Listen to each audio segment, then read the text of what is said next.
Communist இயக்கங்கள் தான் இப்படி கேட்பாங்க. அவங்களும் இப்போ கேட்க மாட்டேங்கிறாங்க. காரணம் திமுக கூட இருக்கிறாங்க.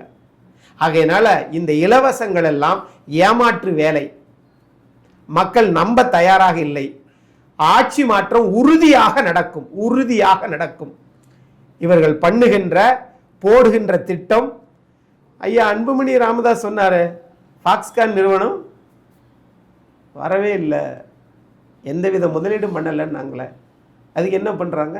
5 ஆண்டுகளில் 5 முறை முதலீடை ஈர்ப்பதற்காக வெளிநாடு போன ஒரே இந்திய நாட்டினுடைய ஒரு மாநில அரசுனா அது திமுக ஆட்சி செய்கிற திராவிட மாடல் அரசு தான். ஆகையினால இவைகள் எல்லாம் பெரும் முதலாளிகளுக்கு ஆதரவாக இயங்குகிற கட்சி திமுக, ஏழைகளுக்கான கட்சி இல்லை.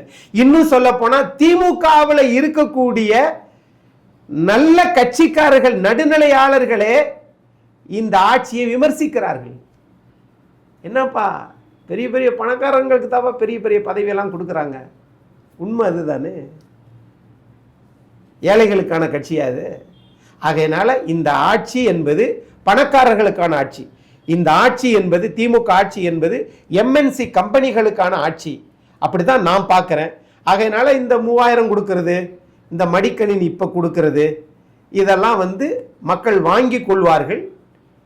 ஆனால் இவர்களுக்கு வாக்களிப்பார்களா என்று தெரியவில்லை. அவங்க என்ன நினைக்கிறாங்கன்னா, எங்கள் காசு தானப்பா, எங்கள் வரி தானப்பா, நாங்கள் திரும்பி வாங்கிக்கிறோம் அப்படின்னு நினைக்கிறாங்க.